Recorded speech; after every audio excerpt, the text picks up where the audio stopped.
My family disowned me for marrying a Chinese guy and gave away my inheritance to my golden child brother. Years later, they came back crying to me because my mother is dying and needs money for surgery. My brother became alcoholic and lost everything in gambling and got into huge debts.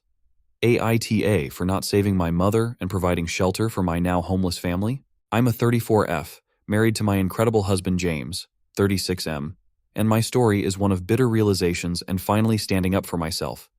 My parents, 63M and 61F, always wanted a boy. They made that abundantly clear from the moment I was old enough to understand. When my younger brother Kyle, 32, came into the world, he was the golden child. Meanwhile, I was just there, the daughter they never really wanted. Our family wasn't rich, but we were middle class, living in a comfortable home.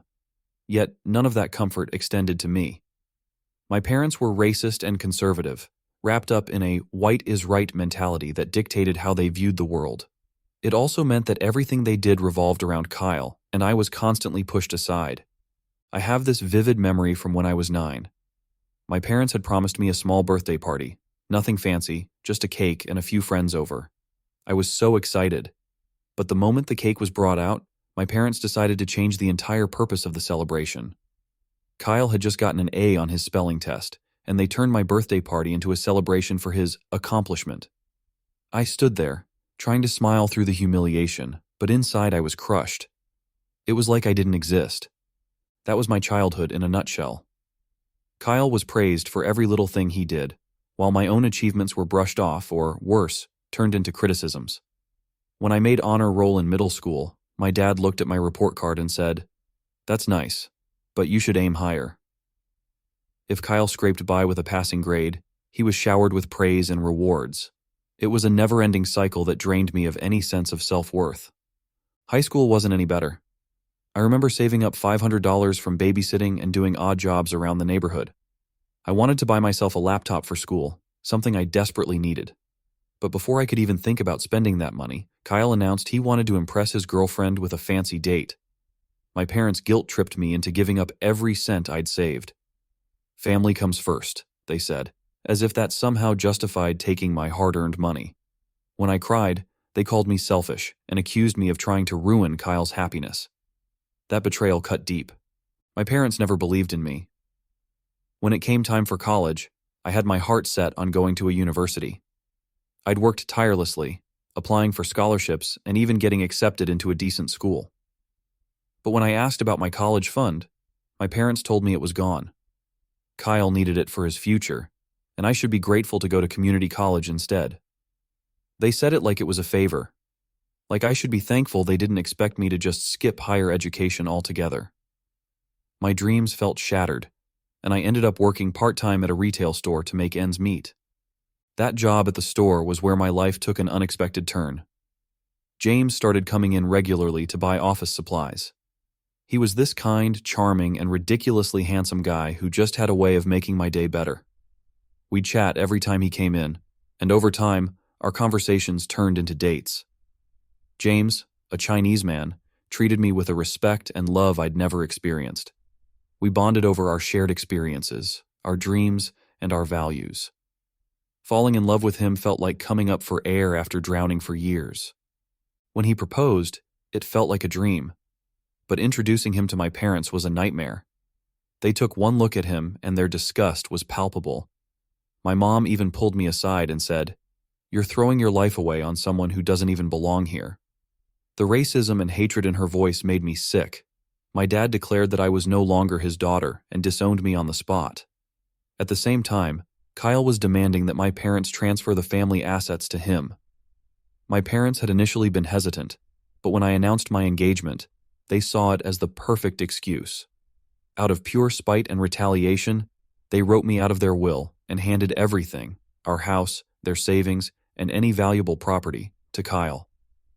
It was like the final nail in the coffin of my relationship with them. So, I cut all ties. James and I moved forward, building a life together that was full of love and hope. He inherited his late father's logistics empire, a business worth around $50 million. We worked hard, and over time, we bought a beautiful mansion. I'd never imagined living in a place like that, surrounded by love and safety. Yet, Even in the happiest moments, a part of me still felt haunted by the family that had thrown me away. 8 long years went by.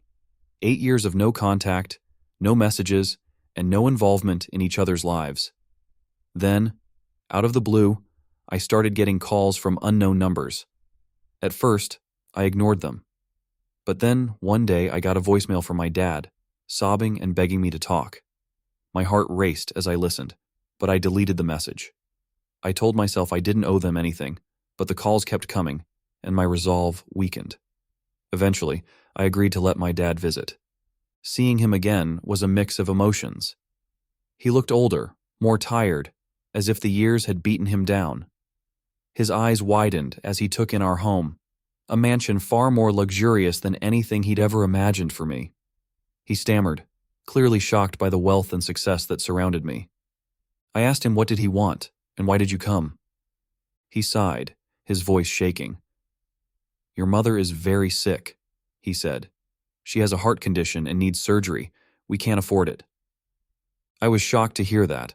I asked him, what happened to all the money you gave Kyle? My dad's eyes filled with tears. He said that Kyle ruined everything.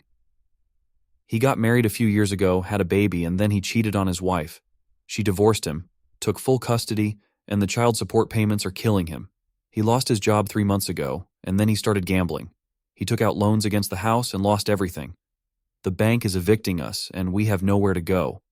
I'm working part-time just to buy groceries. Your mother's medication is expensive, and now she needs surgery. I felt nothing when he cried and said those things. I simply told him angrily in a cold tone, So, you want me to save you? He nodded, his hands trembling. Please, we're desperate. Your mother might die. I took a deep breath, and all the old memories came rushing back. Being called selfish for wanting a birthday party, being made to feel worthless compared to Kyle, being told I wasn't good enough. Do you know what it feels like to be 9 years old and realize your parents don't love you? I had enough. I yelled at him. Do you remember how you stole my future, my college fund, and gave it to Kyle? Do you even care how hard I had to work just to survive?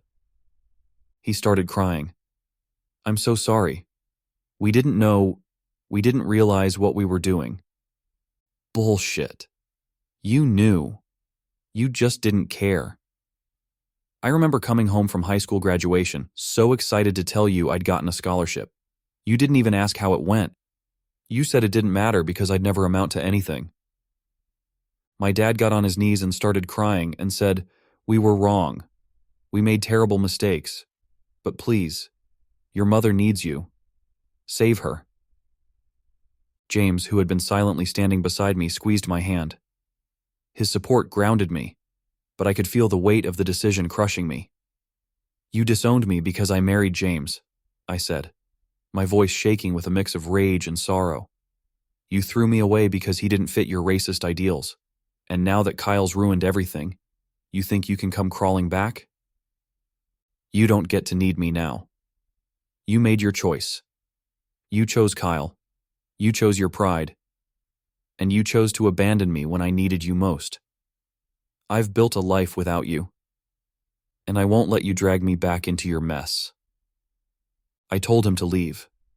I said that I have nothing for you. As he stumbled out of our mansion, I broke down, collapsing into James's arms. The pain, the guilt, the sense of betrayal, all of it came crashing down.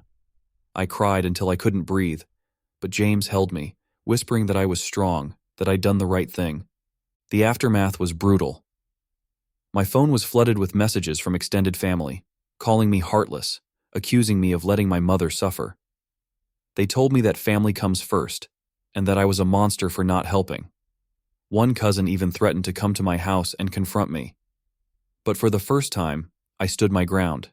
I blocked numbers, ignored the guilt tripping, and focused on the life I had built with James. I still think about my parents, about my mom and her heart condition, but I've learned that some people only love you when they need something. They didn't value me when I was a vulnerable child. They only cared when I became useful. James has been my rock through it all. Together, we're planning to start a family. a loving, supportive one where our children will know they are valued. I refuse to repeat the cycle of pain my parents inflicted on me, and in those moments of doubt when the guilt creeps in, James reminds me, I deserve to be happy. I deserve to be loved. Please let me know in the comments if I was wrong to let my mother die. Please like, share, and subscribe to my channel if you liked my story.